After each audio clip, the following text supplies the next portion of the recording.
There is something unsettling about the idea that humanity might not be as alone as it believes. Not in the distant universe, not somewhere behind the stars, but here, right here, walking in our cities, watching from the crowd, moving through our lives unnoticed. For decades, governments, scientists, and witnesses have whispered the same unnerving possibility. If aliens ever did reach Earth, we wouldn't know, because they would never announce themselves. They would blend in. Imagine a quiet evening in downtown Los Angeles. The sky is dark, but the city never sleeps. Neon lights paint the sidewalks. People rush home, others leave bars, taxis honk, screens glow behind apartment windows. Everything seems normal, but somewhere in that ocean of faces, there is one expression too calm, one posture too perfect, one gaze that lasts half a second too long. You don't notice. No one does. And yet, something watches back. Human beings rely heavily on instinct, even if we pretend we don't. When someone looks off, we feel it. We don't know why, but we feel it. We sense patterns, timing, subtle micro-expressions we evolved to read subconsciously. And sometimes, very rarely, a person triggers that instinct in the wrong way. Too still, too quiet, too unfamiliar. But the mind rejects what it can't categorize. So it tells you, it's nothing. Move on. Now picture this. A security guard overseeing an office building in Seattle during a graveyard shift. It's 2:47 a.m. The lobby is empty. Fluorescent lights hum quietly. The guard scrolls on his phone, bored, fighting sleep. Suddenly, the motion detector pings. A figure steps into the frame, tall, thin, face expressionless. The guard looks up, confused. He didn't hear the doors open. But the stranger walks across the marble floor with no sound at all, not even a shoe squeak, not a breath. The guard stands, calls out, "Sir, you can't be here." The figure stops, turns slowly, too slowly, as if timing the movement with unnatural precision. For a split second, the guard swears the eyes don't reflect light at all. Just matte black. He blinks, and the figure is gone. Not walked away, not ran. Just gone. The cameras, reviewed later, show nothing. No figure. No footsteps. No motion. Only one frame looks wrong. A shadow appears on the floor without a body casting it, then disappears. Most people never hear about these stories. They're buried in online archives, forums, whispered in private groups, or recorded in security logs that no one bothers to check. But when you look at thousands of them together, across decades, across continents, they form something unsettling. A pattern, a shape, a presence, not aliens arriving, aliens observing. Let's go back, far back, before cameras, before electricity, before modern lights drowned out the night sky. Ancient civilizations described gods who walked like humans, sky beings who descended silently, messengers with cold eyes.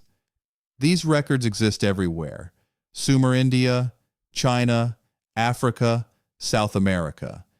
Even countless Native American tribes described the Watchers, beings who appeared human but somehow weren't. Most dismiss these as mythology. But myths often hide memories of real events. Fast forward to the 1940s. The United States begins encountering unidentified craft traveling faster than any known aircraft. Pilots report objects accelerating instantly, changing direction without inertia, vanishing midair. But what the public didn't know was that pilots also reported encounters with humanoids on the ground. A soldier in Roswell claimed he saw a figure walking through the desert the night before. The infamous crash. Not running, not panicking, just walking straight toward the facility. The soldier shouted, and the figure changed direction with an inhuman sharpness, not turning its body, just its head. He later said, "It wasn't scared of me, it was studying me." Official reports describe the soldier as exhausted, stressed, and overworked. Convenient. Now let's jump to 1978. A man in Buenos Aires walks into a police station, trembling, pale, barely able to speak. He claims he was followed by a woman on his bus route. Not unusual, until he said she sat perfectly still for 35 minutes without blinking once. Not once. Even when the bus hit potholes, even when people bumped into her, her posture never changed. Her breathing never shifted. When he got off, she stood too, following him. But her walk was wrong. No rise and fall of shoulders, no rhythm, no weight shift. He ran. She did not follow. But when police reviewed the bus footage, she didn't appear in the recordings at all. The seat was empty. Yet every passenger interviewed remembered her. Every single one. Let's move to more recent years. In 2004, multiple U.S. Navy pilots spotted a tic-tac-shaped craft near San Diego. Everyone knows the story. What people don't know is this. One of the pilots later claimed that when he returned to the carrier, an unfamiliar man in a gray uniform asked him to describe the craft. The man had no insignia, no badge, no rank, no name tag. And when the pilot turned to address an officer behind him for confirmation, the man was gone. Within seconds. Security footage, corrupted. Audio logs, missing. Witness reports, classified. What's remarkable isn't the disappearance.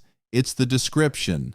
This same gray uniformed man with blank eyes has been reported in Belgium, Japan, Brazil, Turkey, Canada, and Australia in unrelated encounters over the last 30 years. The same face, the same lack of blinking, the same perfect stillness. Humans don't evolve that uniformly. Something else does. But here's a deeper question. If aliens are among us, why take human form at all? One possibility. Camouflage. Humanity is predictable. We record everything, track everything, store everything. Our digital footprint is massive. It's far easier to observe us disguised as one of us than watching from afar. If even a handful of extraterrestrial observers could perfectly mimic human bodies, they could walk through Times Square unnoticed, attend schools, work at offices, sit on park benches, study crowds, watch governments, follow people blend. And the unsettling part, they would choose people we don't notice, the quiet ones, the solitary ones, the ones who don't draw attention. Maybe that's why some people behave strangely. A man in Toronto was seen standing on a street corner every night for 3 months. Same spot, same posture, same clothes. He never spoke, never checked a phone, never sat down, never reacted to temperature, rain, or noise. One night a local approached him and said, "Are you okay?" The man turned his head, slowly, mechanically, stared blankly, and said, "I'm recording." Then he blinked for the first time and walked away so smoothly it looked like gliding. When neighbors reviewed security footage, the man was missing from half the frames, but the sound of his footsteps was still recorded. How does someone's sound get recorded, but not their body? Let's go to Chicago. A nurse in an ER reported a patient who came in with chest pain. He was calm, too calm, no emotion, no panic. His pulse was steady, his breathing unusually shallow, yet perfectly consistent, no fluctuation at all. When doctors tried to attach monitors, the signals glitched. Machines worked perfectly on every patient, except him. When asked about his symptoms, he said, "I'm studying the threshold of pain." No one talks like that. Not in an ER. Not during a medical emergency.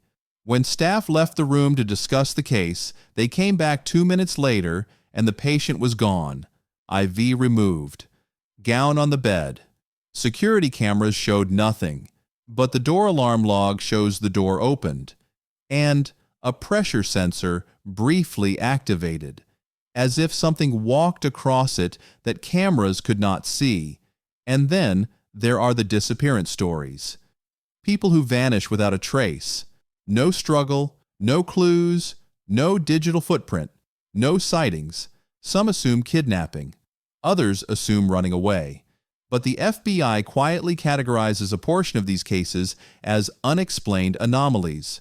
No official acknowledgement, no explanation.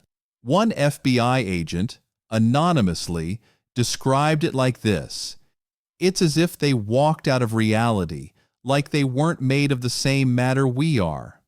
Are some of these people aliens themselves? Observers blending in until they relocate? Or are they humans taken by something else? Let's entertain the darkest possibility. What if extraterrestrials don't need to abduct humans in dramatic beams of light? What if they simply walk up to someone, touch them, and something happens that leaves no trace behind? Now think about this. How many times have you seen someone whose behavior made no sense? Someone who didn't understand a simple joke? Someone who didn't seem to grasp basic social cues? Someone whose timing felt wrong? Someone who stared too long? Someone whose smile felt copied, not fake? Copied. What if those people weren't socially awkward? What if they were learning, testing, practicing? What if every city has a few of them? Quietly gathering information, sending it somewhere, tracking how we react to fear, stress, violence, hope, conflict. After all, to understand a species deeply, you don't watch from orbit. You walk beside them. And now, imagine this. Imagine you're in a supermarket. Bright lights, soft music, people picking items, checking prices. Nothing strange, but down one aisle, you notice someone standing absolutely still. Not browsing, not choosing, just standing, facing the shelf without moving. You walk past. They don't turn their head. Their breathing is shallow, their neck stiff, their face blank. When you glance back, they're staring right at you. Not angrily, not curiously, just observing.